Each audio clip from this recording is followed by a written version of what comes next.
Good evening, everyone, and thanks for your time tonight. We're going to go through the federal budget this evening and explore what it means for your superannuation. My name's Troy Rieck. I'm the Chief Investment Officer here at LGIAsuper, and I'm joined by Dr. Matthew Peter, who's Chief Economist at QIC. Now, before we begin tonight, I'd like to acknowledge the traditional owners of the lands in which we meet and pay my respects to their elders, past, present, and emerging. This evening, I'm going to ask Dr. Peter to walk through the budget and tear it apart for about 15 minutes, explore what it means for the economy, and in particular what it means for Queenslanders, which is where most of our members live and work. We're then going to run through LGIAsuper's investment performance in recent times and our current investment strategy and how that interacts with the budget. And then later this evening, I'm going to provide an update on our merger with Energy Super. As is the case with all of our webinars, we'd love to take your questions. As you'll see, there's a little blue icon there on the top of the screen. If you have a question for us, please send it on through. You'll also see a number of charts and graphs in this evening's presentation. And for some people, the details might be a little bit small. If you'd like to bring the slides up to the foreground of your device, please click on the arrows in the top right-hand corner of your screen. But before I do hand over to Matthew, of course, I need to provide you with a general advice warning. All of the information that we're providing tonight and the examples through the webinar are very much general in nature, and they don't take into account your personal circumstances or your individual needs. We therefore urge you to get hold of the most recent product disclosure statements, which can be available on our website, and make sure you take these into account before making any changes to your superannuation arrangements. I'd now like to welcome Dr. Matthew Peter, who, as I said, is the Chief Economist at QIC, one of the country's leading financial institutions, to help us walk through the budget. Good evening, Matthew. Good evening, Troy. So, well, not as a spectacular setting or as a spectacular budget as we had in October in the last budget. I think, because of the delay of the budget, that's only a bit over 6 months ago. But nonetheless, enough numbers there to actually be quite eye-watering in terms of the size of the deficits that we're running. Look, tonight I should say, I'd like to just talk about four things. Firstly, I'll start off with the big picture, looking at the size of the budget deficit and what it means for our debt. Second, I'll have a bit of a deeper dive into what's in the budget. The third section, which will be the shortest actually, Troy, is going to be what's in the budget for Queenslanders. And at the end, I'll wrap up with an assessment of the budget. So let me kick over to the big picture. So what you're looking at there is the size of the budget deficit. It's portrayed there as a share of GDP, or the size of the economy. And what you see there is that this year, this financial year, the government's going to be injecting $160 billion into the economy. That's about 8% of the size of the economy of stimulus measures that are coming in currently as we speak into the economy this year. You see that next year, in next year's budget, next financial year, that pulls back, but it's still a massive amount of 5% of GDP. And even the year after that, 23-24, we're looking at, again, above 4% of GDP in terms of stimulus. Now, to put that into context, at the height of the GFC, the government was injecting around about 4% of GDP into the economy, and that was just for 1 year. So we're going to have 4 years in a row where the deficit is going to be larger than as large as it got during the GFC. Beyond the next couple of years, though, you can see in that chart how the deficit starts to diminish. It gets smaller, and we end up at the end of the forward estimates. That's as far out as the government does detailed projections. That's 24-25. The budget deficit's down to a bit over 2% of GDP. That's still a big deficit.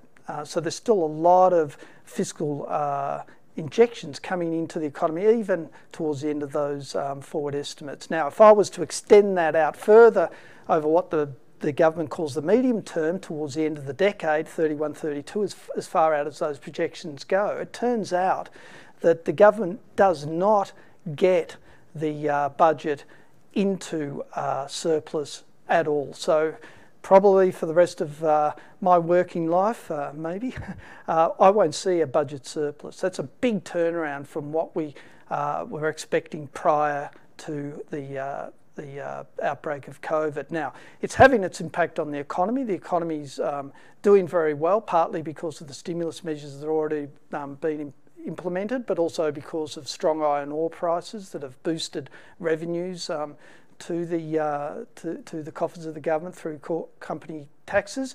It means that GDP, or economic activity, in this next financial year will probably exceed 4%, or about a third higher than what we'd normally expect under normal circumstances. It also means that the unemployment rate is much lower than what we feared. We thought, as the government did, that we would see unemployment rates in excess of 7% at the moment, but of course they're down at under 6%, 5.6%, and that's likely to continue to improve. Labour markets down to around about 5% by the end of the year. So the fiscal stimulus is doing its job. It's building that bridge to the point where we're COVID free. That won't be until sometime in the middle of next year, is my guess, when we've actually inoculated at least 70 to 80% of our population.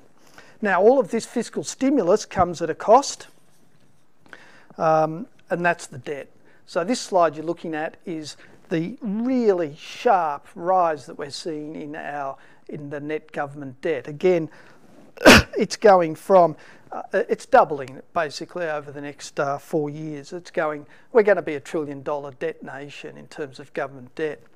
Now, debt on its own isn't necessarily bad. It depends firstly on whether you can support that debt, which is dependent a bit on your income. So the higher the level of income that you have, the more debt you can support. It also depends on the cost of that debt or interest rates. So when I look at this debt level as a share of our national income, which is on that next slide, national income, or GDP, is a measure of the income of the nation. You can see that it climbs very sharply. It doubles from just under 20% before COVID up to 40% by 2022, 23, 2023, 24, and then hovers around there right out until about 27, 28, and then only very gradually comes down. That's a really sharp increase in the level of government debt.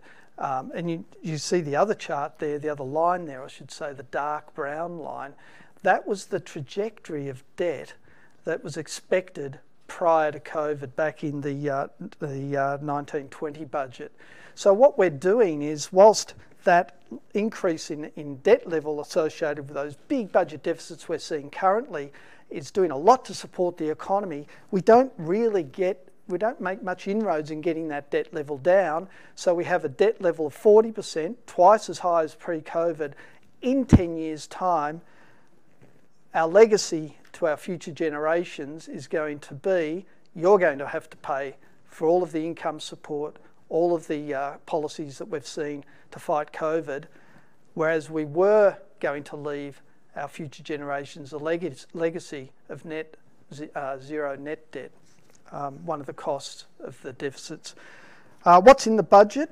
Let's have a look now at some of the details of the budget. Well, over the forward estimates, there's about $96 billion additional spending in this budget compared to the previous budget, but the nature of the spending has changed dramatically from the previous budget. So the budget we saw back in October was completely centred around income support and stimulus measures to try and get the economy going. In this budget, we see a much more even balance between policies that are designed to basically address social issues. We see a lot of spending, for example, the additional spending for aged care, $17.7 billion, the second largest item in this year's budget. We see higher NDIS funding as well. We also see spending on mental health and suicide prevention services. We see spending on aged care. All of these social issues that have been neglected for some period of time are now being addressed, and that's accounting for about half of that $96 billion over the next 4 years of the additional spending in this budget. In terms of the stimulus measures that we're seeing, there's a dramatic change in the emphasis there. not so much centred on supporting the household through income support, although there is still something there for low-income earners. It's more centred towards businesses in trying to get them to invest, and that's the right thing for the government to do. We've got to wean ourselves off these handouts that have been good in creating additional income to consumers who have been spending that and pumping up the economy. We've got to get it more towards businesses and getting them to do investment expenditure so that can consolidate the economy and consolidate the outlook for employment growth. And you can see the largest item actually in the budget is targeting businesses with full expensing and loss carryback tax tax relief extensions. That's about $20.7 billion. As I said, low income earners still getting relief via the low to middle income earners tax offset is a very large item there. So there's a good balance between the support of the household sector and support of the businesses, with a tilt towards businesses. Just in terms of, I had a chart in here about super changes, but I think I'll leave that to the expert sitting beside me. So I'll just flick over to the next chart. What's in the budget for senior Australians? Well, there's additional payments for pensioners, that's already come and gone, but additional aged care funding is probably the biggest item there, and that's split about $1.6 billion to help the aged care system against COVID. That's really shoring up aged care facilities, aged care homes. But importantly, I think, and one that's not recognised enough, is the $1.6 billion that's going to home packages to enable our senior citizens to be able to remain in their house, and rather than having to go to aged care homes, which is really important for longevity and quality of life. There's a temporary reduction in superannuation minimum drawdown requirements being reversed. Troy will talk about that, and there's a reduction in social security deeming rates as well. So in terms of the winners and losers, who's better off by the budget? Well, taxpayers, particularly the 10 million people who will receive the $1,080 a year extension from the LMITO extension, the lower middle income earners tax offset. Older Australians who are benefiting from the aged care, the health system, mental health, NDIS, as well as women who are also getting a kicker there for women's health issues. Businesses, and as I said, over $20 billion there in support, and parents with the childcare subsidy coming into play as well. Who are the losers? Well, unfortunately, some of our industries, which are our industries in which we've got international comparative advantage, that have been cut off from the benefits of reopening the economy because of their reliance on overseas demand. Universities, for example, a lot of their revenue is derived from international students, and they got nothing. Now, this, I think, is an issue for us, because the educational services combined with tourism services are jumping up in terms of their contribution to the economy. They're about over 10% of the economy now, but they're also growing very strongly at double-digit rates. That's really falling in a heap, and there wasn't enough support, I don't think, for those industries, universities and tourism in this budget. The other losers were new migrants, partly because existing migrants are having to wait longer for welfare benefits, but rather, when I say new migrants, it's those migrants that were going to come who can't come. We're not going to have migrants in there in Australia for probably another year at least. Now, the short section, budget, what's in it for Queenslanders? Well, not very much, I'm afraid. There's a significant $15 billion, well, significant, it's a big number, $15 billion of additional infrastructure spending to add to the $100 billion program that's already in train, but that's spread over 10 years. So it's not a lot in the greater scheme of things, and a lot of it is in the later years. Now, of that, Queensland only gets $2 billion of that, so we don't even get our share in terms of population. We're 20% of the population, and last time I looked, 2 billion of 15 billion was less than 20%. And if you have a look, we get less than South Australia, for heaven's sake, so not too much. Where is that distributed to? Well, the main beneficiary is regional Queensland. Southeast Queensland gets a little bit, mainly down the Gold Coast, supporting their rail line capacity and the light rail as well.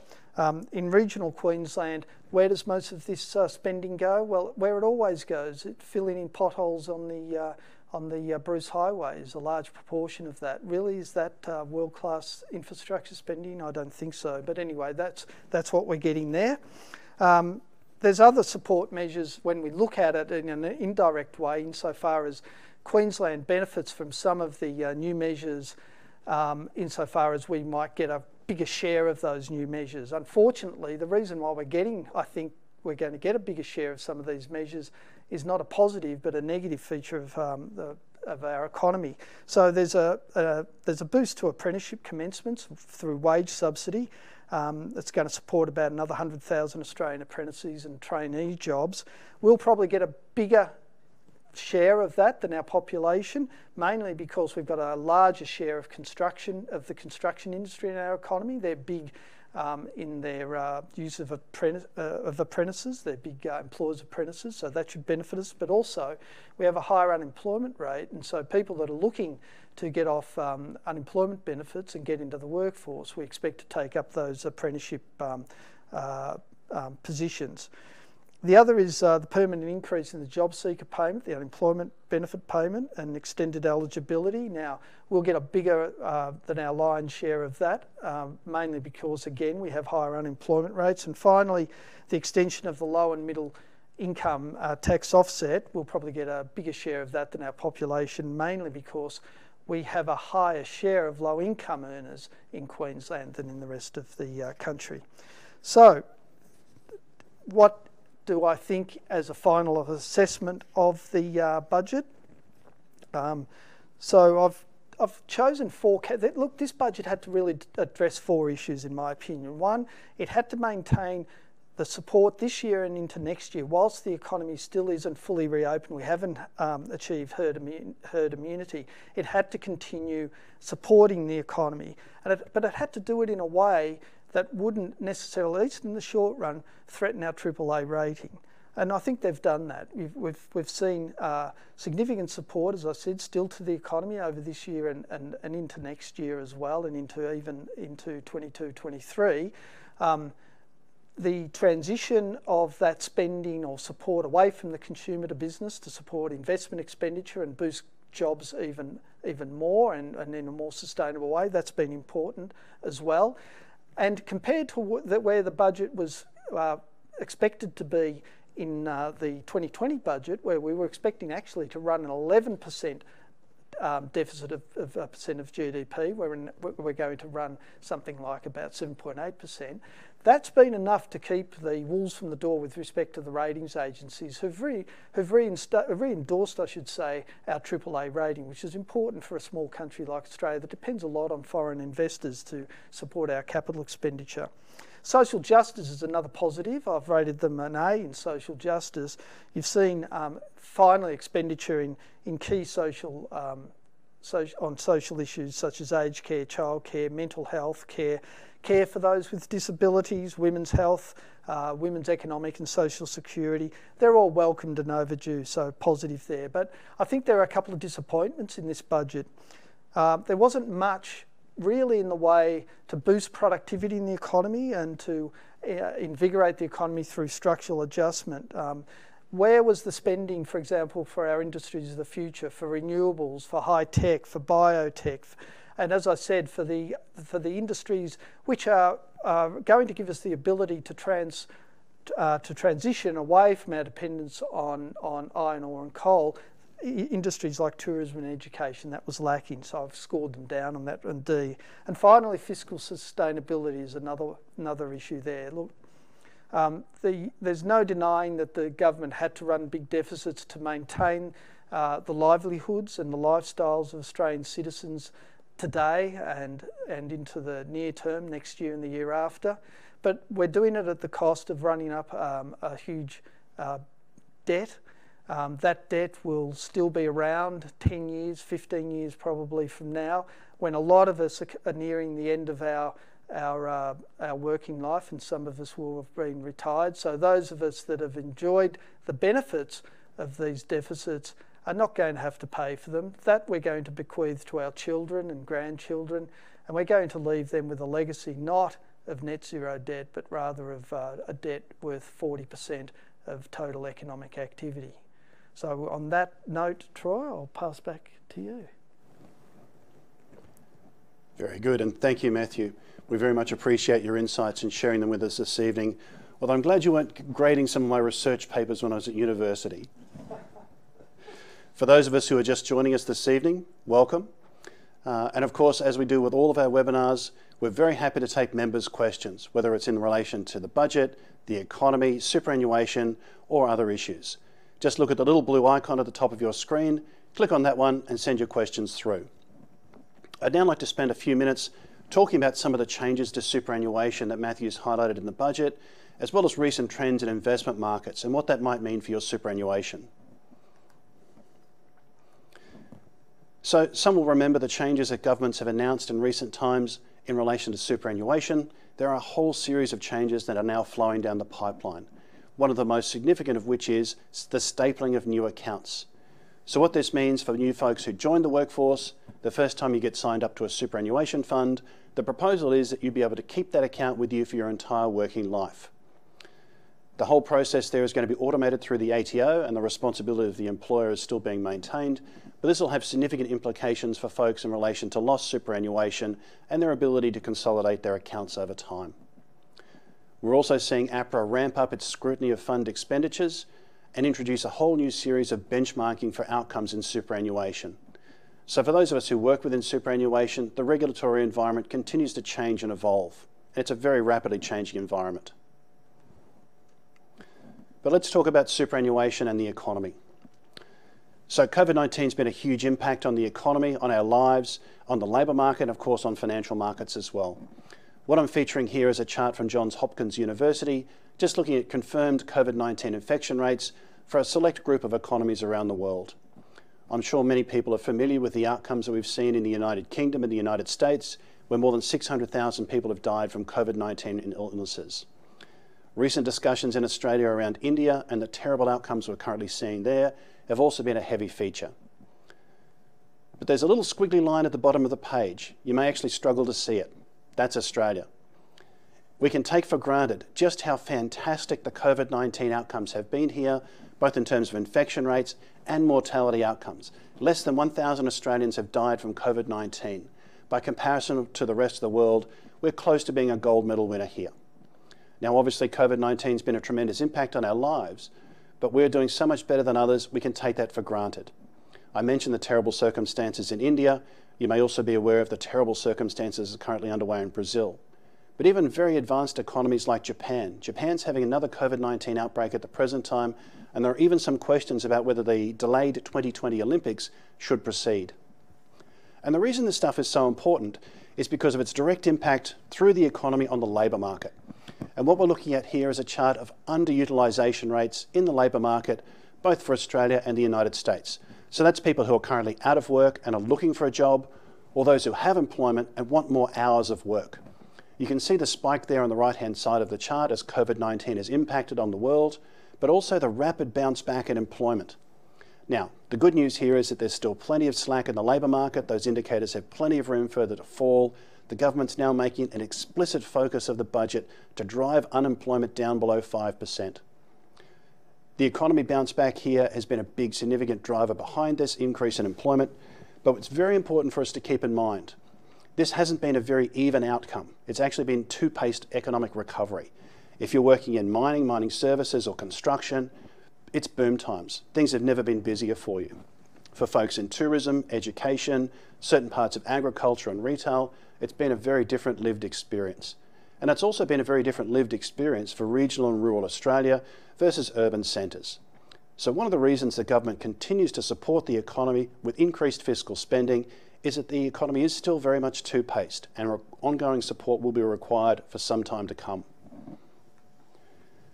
But with that bounce back, we've also seen a tremendous recovery in the share market.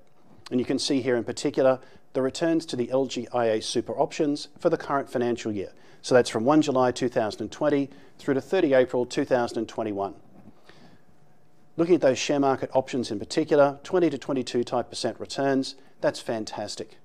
Now, they've also been a big driver of our diversified options. So if you're invested in our My Super option, for example, as many members are, you're seeing returns north of 12.5% for the current financial year. The more aggressively you're invested, the better off you're doing. Even for members in our more conservative options, let's talk about balanced and stable, for example, they're seeing good increases in their account balance in the current financial year. Now, the reason this is so important is that we know that COVID-19 was a very stressful event, and the market drawdowns that we saw during March 2020 significantly impacted many members. It's psychologically painful to bear those sorts of losses. But the vast majority of members, I'm happy to say, stayed invested during that time period, and they're now being significantly rewarded for their patience. That's why we continue to emphasise a long-term investment strategy here. That patience is being strongly rewarded. For members in the pension phase of the plan, congratulations, you don't pay income tax. Your returns are even higher. And again, all of those members who've managed to stay invested through the pension phase have been significantly rewarded for their patience. And we're very pleased about those outcomes for members. Which leaves us at a very interesting juncture in financial markets. So Matthew's spoken about the bounce back in the economy. What we're seeing here is a significant upgrade, not just in actual economic growth and inflation, but people's expectations for future growth and future inflation as well. So I've just featured a couple of charts here on gross domestic product. That's just a measure of the size of the economy and how quickly it's growing. For Australia on the left-hand side, and a small group of global economies on the right-hand side there. The fall and the bounce back that we've seen from COVID-19 is actually the fastest fall and recovery since the Great Recession. And the bounce back here in Australia has been much stronger than people have expected, and some of that is absolutely due to the fiscal stimulus and support provided through the federal government. But again, as we talked about the two-paced recovery here in Australia between different parts of the economy, we're also seeing a two-paced recovery in the global economy. The United States is doing just fine, but Europe, for example, is going through a double-dip recession. And this has obvious implication for investment markets. With a very quick bounce back in the economy and expectations for future economic growth, we've seen great appreciation in share prices. But we've also seen very interesting behaviour within certain sectors of the share market at the same time. Over the last few years, we've seen strong outperformance by so-called growth stocks. These are typically technology stocks or healthcare-related industries, compared to old-style value stocks. So I'm talking about traditional banking here, manufacturers and mining companies. That all started to change on 1 November 2020, when the first of the vaccines was announced, and we started to see a rapid change in that relative performance between value and growth. Now, it's literally a $64 trillion question whether this trend continues into the future, but the stronger that those growth expectations continue to rise, and the more that people expect inflation to be an issue for the economy, the more likely it is that value stocks will outperform growth. And this has all been supporting the rallies that we've seen in share markets around the world, because we have a fairly unique set of circumstances here. Both actual economic growth and inflation are positive, and people's future expectations are rising. We're also seeing strategists upgrade their forecasts for profit growth for corporates, and at the same time, investors have demonstrated both a willingness and a desire to pay higher prices for those future corporate profits. Now, you can understand when you add those three things together, share market returns are going to be very high, and that's absolutely what we've seen. And it's the same here in Australia as well. Since that turn in the economy, we've seen a bounce back in so-called value-style stocks. We've got quite a lot of banks and mining companies in our index here in Australia, compared to technology and healthcare type stocks. We have a large amount of big four banks, for example, that pay high dividends. High dividend stocks have done very well in the last 12 to 18 months. Some of the big banks, in fact, have doubled from their lows at March 2020. The Australian share market's now pushing through an all-time high. And part of the reason for that is the performance of commodity prices. So I'm talking about things like nickel, tin, copper, coal. The big one for Australia, of course, is iron ore. For BHP, Rio and Fortescue, times have never been better. The chart on the right-hand side of the screen here is looking at the iron ore price in US dollar terms. And over the last 6 years, it's more than quadrupled. We're now well above the highs we saw just before the great financial crisis. So Andrew Triggy Forrest, who's the chair at Fortescue Mining, now takes home more than $1.5 billion every 6 months in dividends from Fortescue. That's some pretty good coin. The share market appreciation that we've seen in recent times has been absolutely supported by this rapid bounce back in the real economy. But share market investors have now priced in very high expectations for corporate profit growth, and investors have priced in high multiples for that future growth as well. So the big challenge for corporates from here is to be able to deliver on those expectations. That's going to be a very challenging environment. So for us here at LGIAsuper and running the investment program, we've been very pleased with the returns that share markets have delivered to members. But we're now looking at expectations for future returns, and we think there are some better opportunities elsewhere. We're trying to build out the diversified portfolio that we run on behalf of members, and our focus here in particular is looking for good quality infrastructure assets. We think infrastructure is our best investment opportunity. We also like certain types of property and private equity investments, and we continue to add to certain hedge fund and credit strategies, lending to corporates and institutions. We'll call that a mid-risk type portfolio. We very much believe here at LGIAsuper that diversification is our most effective form of risk management. Now, as I mentioned, there are a number of changes coming through for superannuation, and I'd just like to spend a few minutes talking about that. Some of these changes are going to create opportunities for members, and we'd love to be able to help you with that. So the first thing that's going to change from 1 July 2022 is that the $450 threshold for making guaranteed contributions from superannuation is going to be abolished. Right now, if you earn less than $450 a month, employers aren't required to pay you superannuation. From 1 July 2022, that's going to go away. So if you're a part-time or a casual worker, you have lots of jobs and lots of employers, this may be the first time you're actually receiving superannuation contributions for that relatively low-paid work, and we think that's a fabulous thing. There's an existing scheme in place called the Downsizer contribution scheme. For eligible members who are aged 65 and over who sell their home, you're able to contribute up to $300,000 into superannuation. From 1 July 2022, the government's going to lower that age from 65 to 60. And again, this is just part of the transitional arrangements in superannuation to help older Australians deal with their changes in life. We're also seeing a change to the non-concessional contribution work test. That one's a mouthful. So at the present time, if you're aged 67 to 74 and you want to make a contribution to super, that's non-taxable, you have to pass a work test. That means you have to work 40 hours in 30 prior days to making the contribution. From 1 July 2022, the work test is going to be abolished. Anyone aged 67 to 74 will be able to contribute to superannuation. Now, as you can see, a lot of these changes are quite technical in nature, and your personal circumstances could be quite different to other people on the webinar. So we'd certainly urge all members who are thinking about their superannuation to make sure that they reach out to LGIAsuper. We have a team of experts who can help, or another trusted advisor, just to make sure that your personal circumstances are taken into account before you make any changes to your superannuation. There are changes to some of the thresholds involved with superannuation that are also coming. So as at 1 July 2021, the guaranteed minimum superannuation payment will rise from 9.5% to 10%. Now, if you're working in local government and you already receive higher contributions than that from your employer, please be reassured there are no changes for your contributions as a result of this change in the legislation. We're also seeing a lift here in the concessional contribution cap, that is contributions that you and your employer can make and which you can get a tax deduction for. So that cap will rise from $25,000 to $27,500 as at 1 July. And again, that's just helping keep a little bit more money out of the clutches of Canberra. We're also going to see a rise in the non-concessional contribution cap. That's going to go from $100,000 to $110,000 per annum. And we're also seeing a rise in the general transfer balance cap. Again, another mouthful. So that's simply the amount that you can have in superannuation in the accumulation phase, and you move it to the pension phase to start a retirement pension. That's going to rise from $1.6 to $1.7 million from 1 July 2021.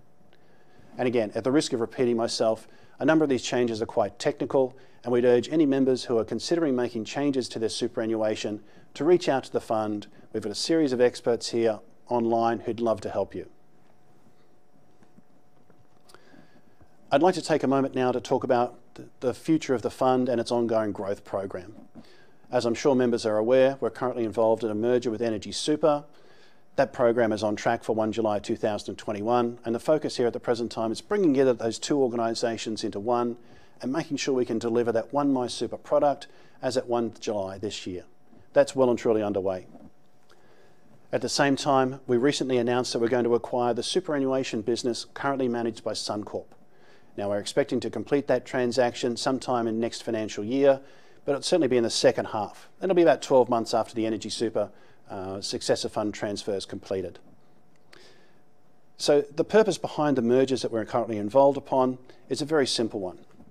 We need to deliver the services that members need and want. We want to enhance the product set. We want to continue to deliver that member intimacy and the workplace services that you're already used to.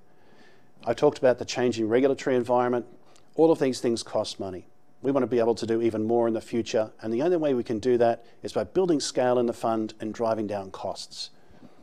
We hope that by the time these mergers are completed, the fund will be about $28 billion in assets and have about 250,000 members. And at that stage, we think the fund is sustainable into the future, but still small enough that we can get to know all of our members and serve them really well. We still want to keep that boutique feel that the fund at LGIAsuper and Energy Super have always had, the things that members have always valued. We're going to continue to do more for you in the future. If you're a Suncorp member, we're going to continue to run that Suncorp fund as a standalone entity for some period of time under the Suncorp brand. It'll have its own trustee board and its own management team. So if you're a member of that fund, you're not going to see any changes in the short term, and you won't see any changes in the team members that support you. Over the medium term, our plan is to mutualise that business and to put its ownership back into the hands of all members. Similarly, if you're a member of Energy Super or LGIAsuper, you won't see any changes to your account, with the exception of my super holders, as at 1 July and into the short and medium term. We still want to maintain all of the goods and services that we currently provide to members, and in fact, we think we can provide enhanced services and products to members. The merger benefits here from a $28 billion fund and 250,000 members is not just about fees and scale, but that's an important part of the business proposition. We also think it provides us with greater opportunities for these so-called mid-market assets. You've heard us talk, I'm sure, about doing well by doing good and doing it locally where we can. We very much want to enhance the current investment strategy. We think we're going to need to do more in the future. We certainly want to be able to offer improved services and products to members. It's very much our aim here to continue all of the things that members have loved about the fund and continue to drive down costs. So as a member of a merged entity here, you can absolutely expect us to be driving down costs as we realise those merger benefits and lowering fees over time. Now, I'm sure folks will have some questions to come through, and I'd love to answer those in the Q&A section. So why don't we kick that off now? So Matthew, I'm going to start with you and the budget. One of the great features of this budget, of course, is a massive spending upon infrastructure, $125 billion over 10 years. What can you talk about here in terms of that infrastructure spend and its implications for the broader economy? Well, it is a large expenditure, and that size of expenditure has a positive impact on the economy, because a lot of that expenditure in the initial phases is in construction, and construction is very labour intensive. Construction also has a lot of draws on a lot of other industries in the economy, particularly domestic-based industries, in order to increase its in order to do its job. So it has a big multiplier effect, Troy, on the economy. However, a lot of that $110 billion infrastructure over the next 10 years is actually what I would call really maintenance work, maintenance on roads predominantly. Now, that's not to say it's not necessary, but it is not transformative in my opinion. What we're lacking is a strategy really to support those industries, industries of the future, as I said before, that are going to drive our economy going forward. Australia, the history of Australia, a small economy, a small population. It's a history of being able to support industries that compete on global markets through their cost effectiveness and through their ability to adopt the latest technology. We originally rode on the sheep's back, Troy, with agriculture that was world class at the time and still is. We then introduced mining, traditional mining, again with world class technology and infrastructure. We're in a position now, we've got a number of industries which can be world class going forward. We've got renewable energy, we've got pockets of tech, biotech, biomedicine. We've got pockets of health, we've got tourism, and we've got educational services. Now, what we're not doing enough is to support those industries, in my opinion. We need to get infrastructure driving those industries' costs down, making them world class so that they can be the new industries that will drive the economy tomorrow, rather than rely perennially on iron ore and coal. Further investment required is what I'm hearing.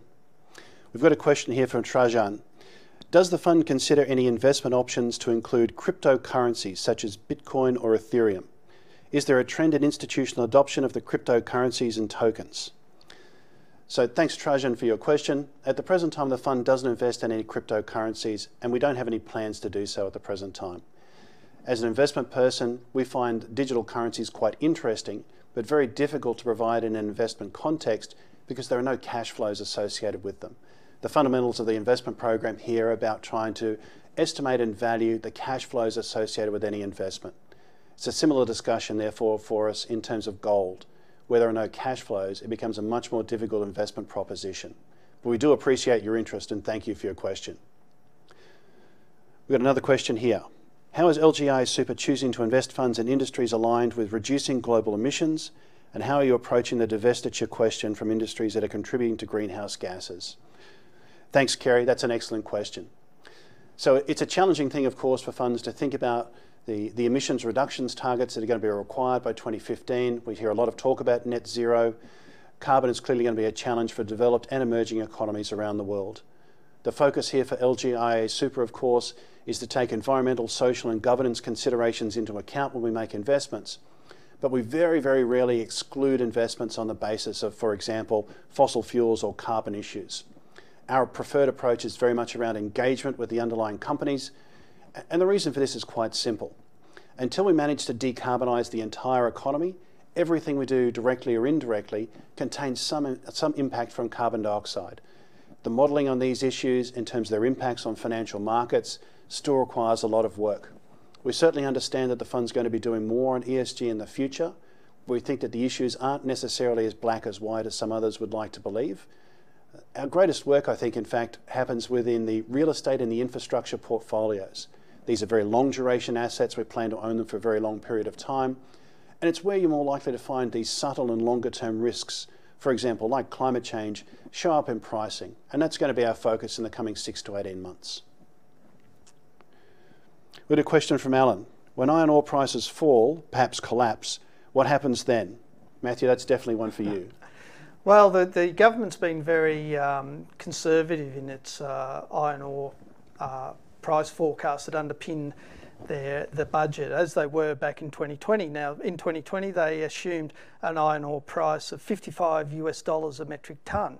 The current iron ore price is in excess of $200, and most forecasters are expecting, as implied by the question, that iron ore price to come down going forward as demand from China starts to back off and as supply starts to ramp up, as Brazil eventually gets out of its problem, Brazil being the other major exporter of iron ore. But that price will probably come down more gradually than what the government's expecting. They've slammed the iron ore price down in their budget to $55 starting from July the 1st, the first day of the new financial year. We're thinking it's going to still be above $180 probably on average throughout the first half of the new financial year, the second half of this year, and probably average $150 over next year. So the iron ore prices are coming down, but there's plenty of fat left in the budget, brought about purposely by the government to sort of sandbag or to understate the revenues that they will get from corporate profits aligned with iron ore prices. Yeah, it's going to be a challenging time for us in Australia. We've got a question from Benjamin here. When the funds merge, what should members expect to change? Is the merger a good thing? Well, thanks for your question, Benjamin. That is an excellent question. What we're trying to do here in the merger between LGIAsuper and Energy Super is continue to deliver the excellent service that members have enjoyed in both funds, keep that unique boutique feel, but at the same time lower the cost of production so we can drive down fees. In an ideal circumstance, members never see any adverse outcomes from mergers and only see improved services and lower costs over time. So the extent to which we all love our membership and we want to do great things for them, we just want to be able to do it cheaper over time, I think the merger is actually an outstanding opportunity for members. And it's certainly part of the business plan here to continue to grow the fund where it makes sense for our membership to do so. We've got a question here from Robert. talking about infrastructure spending, particularly here in Queensland, but how does that work in terms of driving costs down, given the heavy demand that we're currently seeing for services around construction work? Well, Robert, that is an excellent question. We're certainly looking for projects at the present time. We do have a preference for established projects over greenfield investments, but we aren't exclusive when that comes to that. The extent to which we'll see increased costs in construction certainly will need to be taken account in terms of the business plans. The way that we work these things out here is we're trying to make an estimate of future returns. So obviously if the production cost of an asset's going to go up, we're going to need to find ways to raise the cash flows associated with that in the future as well. I'm certainly hoping here that Queensland gets a fairer share of government spending around infrastructure in the future. We'll be certainly looking for projects, whether they're established or greenfields here, and where it makes economic sense for the fund, we're very happy investors locally. I've got a question for Arvind. Does LGIAsuper tackle the margin calls as part of their risk management? How are members affected by downturns in the market? Arvind, that is an excellent question. The way that we run the fund here is very much focused upon the risk management required to keep the bells and whistles going. So what do I mean by that? The extent to which we undertake activities in the marketplace here, sometimes we do receive margin calls, particularly when we use derivatives. But we can only use derivatives when it's consistent with the overall investment strategy of the fund, and we only use them where we believe it generates higher returns than other ways to implement our investment ideas. The management of margin calls is done through our futures clearer and our custodian. It's actually done at arm's length from the investment team, so we do have a separation of duties in that respect. We certainly understand that risk management needs to be our highest priority when it comes to these things, and it's absolutely a focus of the management team here at LGIAsuper. I've got a question from Mark. With the trend to remote and online working, what impacts do you foresee on real estate assets and cash flows? That's an outstanding question. We've certainly seen a very interesting trend in the marketplace. I'm sure I don't have to talk to folks about the Amazon effect and its impact on retail assets. We're certainly seeing valuations in shopping centres and related assets be impacted by the change to online shopping. So over the COVID period, Australians have easily and quickly become online to remote and regional working, mixed office use. What we're not seeing in the marketplace, though, is any fall in the valuations for CBD offices. Now, will that still be the case in 3 to 5 years' time? That is an outstanding question. My personal concern with current valuations is that businesses won't be happy to continue to pay for 100% of their office space if it's really only occupied 80 or 60% of the time. I think you're going to see a downturn here in future demand, and I think that will have some impact on the future returns that we'll receive from our office investments. Having said that, interest rates remain very, very low. Cash rates remain very, very low. The returns that we're receiving from our office portfolio are still well and truly above equivalent returns in defensive assets. And if I was an overseas investor where I'm used to receiving zero for many of the assets in my portfolio, I think these assets are going to remain attractive for some period of time. Yeah, Troy, I might just add to that Please. As well. You're right about office. We haven't seen a correction in prices yet. That's to be contrasted with retail real estate, where we have seen quite a sharp, around about 15 to 18% fall in those assets' prices. So they're trading now at much better yields than pre-COVID, actually. And you mentioned about, or the question mentioned about e-commerce, their online spending. We have seen a rise in e-commerce spending or e-commerce penetration rates, the share of spending in total that's done through e-commerce, but not probably by the amount that most people sitting at home watching us would think. So prior to COVID, about 9% of all spending was done online. That's jumped to about 13% at the height of COVID, and that's sort of gone sideways and come down. And what we're noticing, Troy, with our assets in this space is footfalls going up. So as we've opened up the economy, what people want to do, they want to get out, they want to go down the beach, they want to go for drive holidays, and they want to go and shop. So that sort of stylised view we had of the future consumer as being a person sitting in their bedroom or in their lounge room at home in the dark doing everything online, I think is probably maybe a little bit of a myth. So again, probably retail, possibly not as bad as what we previously thought. As an owner of retail assets, I'm certainly hoping that you're right about that, Matthew. I I think you'll be pleasantly surprised, Troy. With a question from Isabel. Do superannuation funds and investment teams such as yourselves have a say on government policy when it comes to the budget? Well, Isabel, I think you've heard from Matthew tonight that if he was in charge of the budget, perhaps spending would be a little bit different.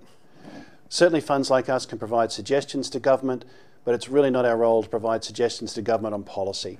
We're often a receiver of government policy changes like that, and particularly for us here in the investment team, what we're looking to see is how much money is being spent and where it's being spent. We've already talked tonight about the massive fiscal stimulus that the government's putting through into the economy, and what we like about that in particular here is that that fiscal stimulus will maintain income levels for the nation, it'll generate further confidence for personal consumption, and it also generates incentives for business. And when businesses feel incentivised to grow, they spend money on plant and equipment and they hire people. And again, there can be a self-reinforcing trend about that. So we're obviously very happy that the government's explicitly trying to drive down unemployment and run the economy hot for some period of time. Yeah, and just on that point there, Troy, despite the fact that I said that the government's leaving a big debt bill for our future generations, it's not on its own. Our debt level relative to many other countries is still very small. But also the question of infrastructure, how do you fund it? That's a question that not only Australia is facing, but most other developed economies in the US, in Europe, are all in the same boat. So it's easy for me to say, well, there should have been more on productivity enhancing infrastructure rather than just fixing up roads. But where are you going to get the money from without blowing the debt out any further? And as you saw, I agreed with most of the social policies that caused the debt to blow out a little bit more this time round. I think one of the answers there, and relative to Troy's comments, is that what we're lacking is a policy. If we're not going to be able to fund it through government spending because we don't want to tax people more and we don't want to blow the debt out anymore, we've got to get it through private sector funding, and that's where superannuation funds play a great role. And the superannuation funds, not just LGIAsuper, but funds throughout Australia, have been tremendous supporters of infrastructure, Troy, in Australia. But what we're lacking is a real strategy through the government to facilitate, to enable and to make it easier for superannuation funds such as LGIAsuper to do even more investing in infrastructure, to make it more attractive to get that money into the ground. And I think that's a challenge for governments, both federal and state, going forward. How do we get that participation of superannuation money, facilitate even more into that space? Agreed, and we'd love to help with that. I'm sorry, folks, we're out of time this evening.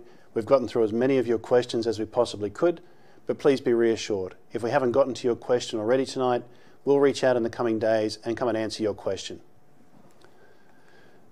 Just quickly before we wrap up though, I want to provide a reminder. LGIAsuper isn't just the superannuation fund for local government employees in the state of Queensland. We're now public offer. That means that anyone can come and join the fund. So to learn how your spouse, your friends and other family members can enjoy the benefits and services, the trusted advice that you've experienced over time, along with that solid long-term growth, please go to lgiasuper.com.au. We hope you've enjoyed this evening's presentation. A recording of tonight's presentation will go up on the website in about a week's time, along with some information slides that may help you to better understand your personal circumstances in relation to super. And of course, if you have questions, please reach out to the fund. We'd love to help you. We're always going to be there to help the membership. Thanks for joining us tonight. Thank you, Matthew, for your time. And folks, have yourself a wonderful evening. Cheers.